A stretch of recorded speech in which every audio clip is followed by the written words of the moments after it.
How many stores did you close, and how many layoffs did you have? I believe we laid off 2 people out of 450, which was a structural thing with music buying. That year we opened our 2 largest stores right before all that hit at Faneuil Hall, and we took Ernie Bach Kia dealership and converted it into our largest store. So we really had no meaningful impact, although the 2 people that were laid off might feel differently, but that's only maybe the 3rd time. In my history of the company, we've only laid off like 10 people. So we're just not a big believer in, we've always been a significantly profitable company. So our challenge is more dealing with landlords and things like that, where commercial strip space is in absolute free fall. The real estate community is in complete denial of this fact. We have, and I'm not talking about commercial office rents, I'm talking about just strip retail space. Drive up Route 1 to Peabody, there's just empty storefronts everywhere. We have locations, and some of these are now converted to 1-year deals or tenant at will deals. We have one location where our rent went from $54 a foot, this is in a mall, to $14 a foot. I mean, put that through your spreadsheet and calculate it 7 years out, like all these stupid business plans do. I mean, it's like there is an issue out there that's not going to go away. You're going to start to see the B- and C malls repurposed, torn down.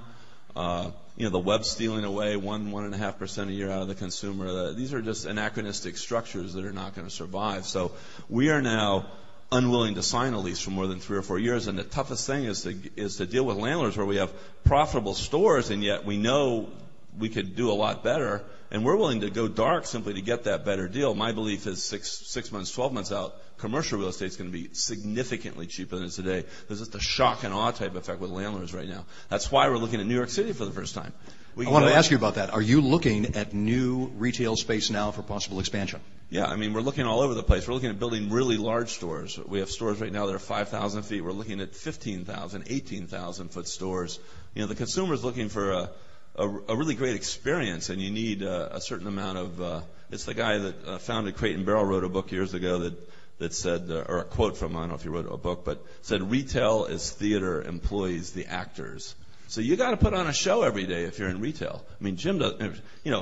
This is a very likable guy. He's got a beer thing in his hand. I mean, what's not to like? I mean, it's high theater. You got the guy with the funny beard. Oh, that guy looks like a brewer. What a weirdo. Like, oh, that's a cool beer. This is not now the German-owned Budweiser Corporation or whatever the heck. Is it German-owned? Whatever. Brazilian. Yeah.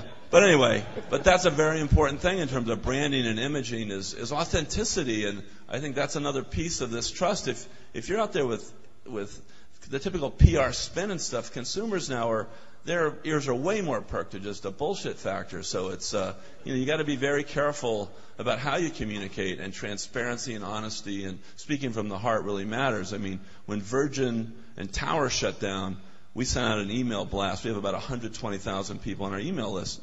I got 1,800 responses from customers. I mean, they wrote like 2-page letters. So the social media stuff is not to be sniffed at. But the point is, I wrote from the heart. I said, this is a sad passing of time for the whole entertainment industry. And you get, I mean, that email probably only had, a 30% open rate? So you get, 50,000 people read it, and 1,800 of them wrote back to me, to my inbox, like page after page. It's like, how many of those did you respond to? You have to respond to all of them. That's like a 3-week process.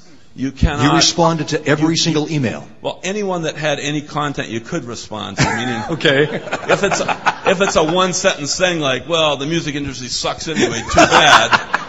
You can't really respond. You guys are just ripping off all the musicians. I mean, there's really nothing you can say.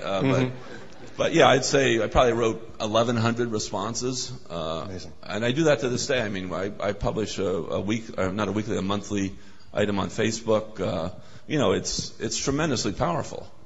So, but you got to put yourself out there. You can't not put yourself out there. We call it out yourself, kind of from the old school of gay folks or whatever. But it's like, if you're not willing to put yourself out there, you are not going to be an effective communicator, is my belief, because people want to hear about brands, from the authentic keeper of that brand. And that is, as you mentioned earlier, Richard Branson, one of the best people at putting himself out there. You have to be a bit of an impresario of media these days, but you have to be authentic. Anyway. And I notice you have no piercings, right? No what? Piercings. No. I mean, That's a so lot old of your school. staff does. Do you know how ugly the beaches of Fort Lauderdale are going to be 50 years from now? Just think about it. You got it. You got that right. Tattoos with stretch marks and folds, and I don't want Mike, to go you're too there. much. You know. So when do we see the next Newbury Comics open?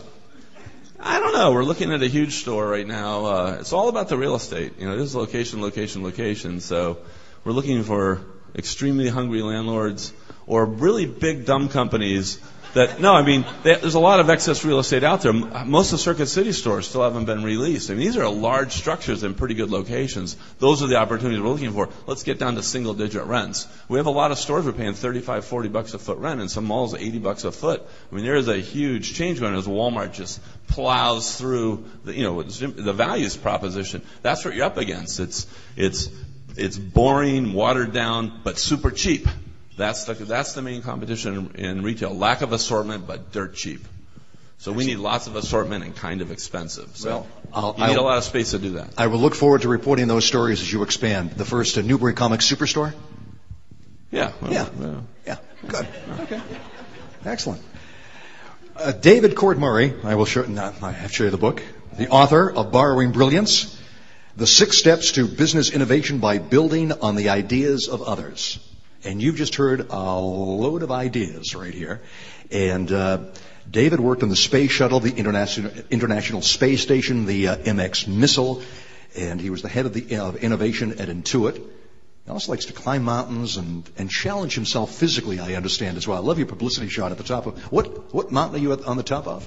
What mountain what? Yeah, what mountain did you climb there that you have that... Mount McKinley. Mount McKinley. Small feat. So...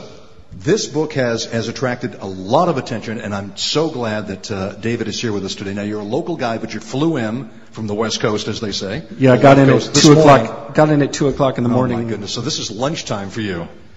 I wish we had Sam Adams for you. I'm sorry, but what can I tell you?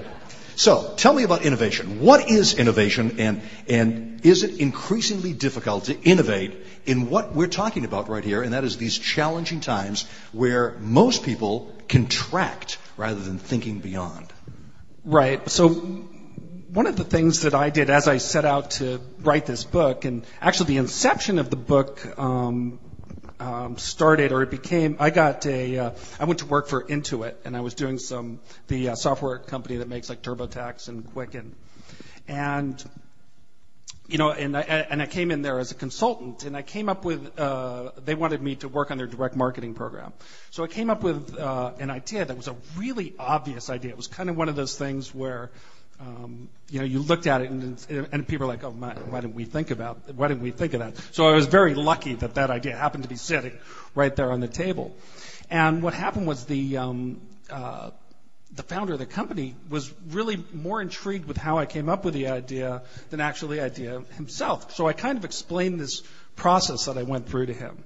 And he's like, that's really interesting. You should come here and teach us. You can be the idea guy at Intuit and teach us how to be creative and how to innovate. And I was like, well, that sounds like a really cool job. Yeah, I'll do that. So that's what got me thinking about innovation as a subject. And it's kind of a bizarre subject. It's kind of like studying humor, You know it when you see it, or maybe pornography, right? You know it when you see it, but it's kind of hard to describe, right?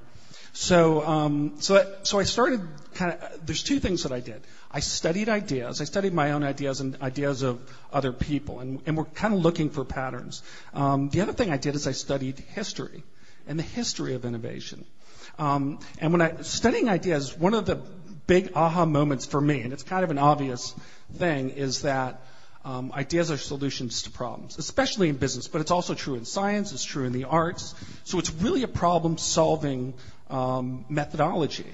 So if you look through history and you look at innovation will come in waves.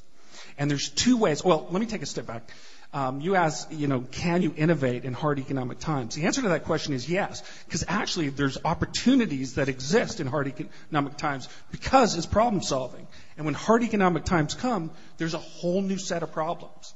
And it's those new set of problems that will lead to innovations. And it's the companies like these companies here that identify those unique problems and come up with, unique situations. But I started to say, looking at history, you can see waves of innovation. And there's two types of waves that happen. One is what you call bottom-up innovation. And that's usually technology that drives that. So a new technology will be introduced, and then a bunch of people will take that technology, and I call it bottom-up innovation because they'll look for a problem to solve. For example, at the turn of the 20th century, from the 1800s to the 1900s, homes were just getting wired with electricity, and you saw this huge boom of innovation that happened because everyone's like, okay, now we have this new technology of electricity in the homes. What products can we make to solve what kind of problems? And again, you'll just see this huge wave of innovation. At the turn of this century, and right now, we see the both the computer technologies and the internet is again a technology that people are out there bottom up and looking for problems to solve with that technology.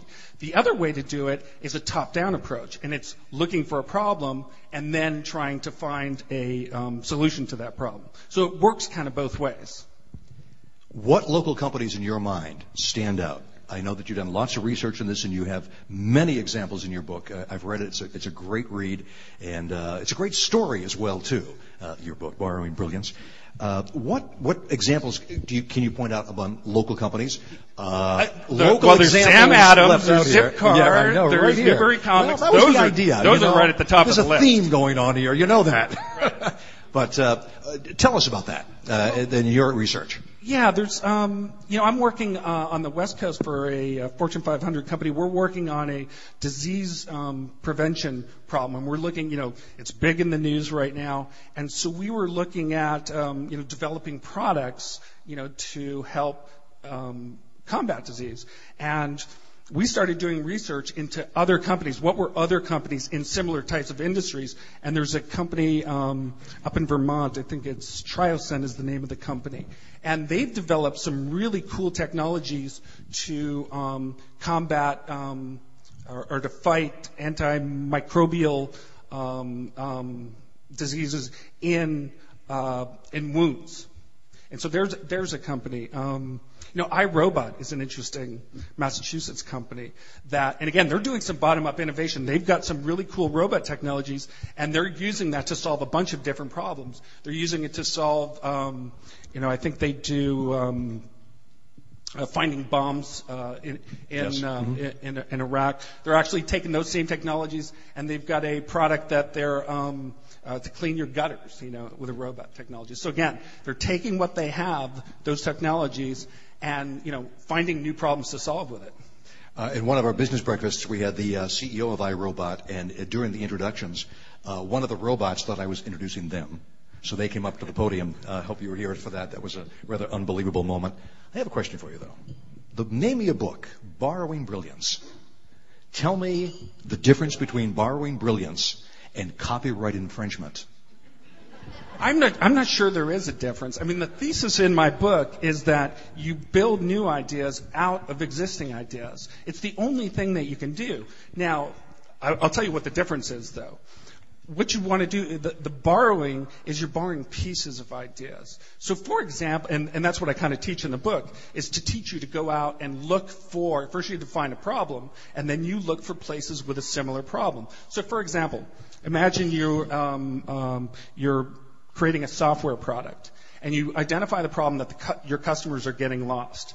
So what I would say is, okay, first what I'm going to do, and let's say it's tax software. First thing I would do is I would look at TurboTax. How are they solving that problem? And I would borrow pieces from TurboTax. Then I would go to a similar type industry, maybe like Yahoo. It's not tax software, it's web, but it's kind of similar. And I'd look at how they are solving, this navigation problem, if you will. And then I'd go even farther out, outside of business. And I would look at, how do sailors navigate? How do, truck drivers, rats caught in a maze? And it's just gathering the materials. And then it's how you make those unique combinations of things that then really make something truly creative. So borrowing is just for the pieces, and then you've got to restructure.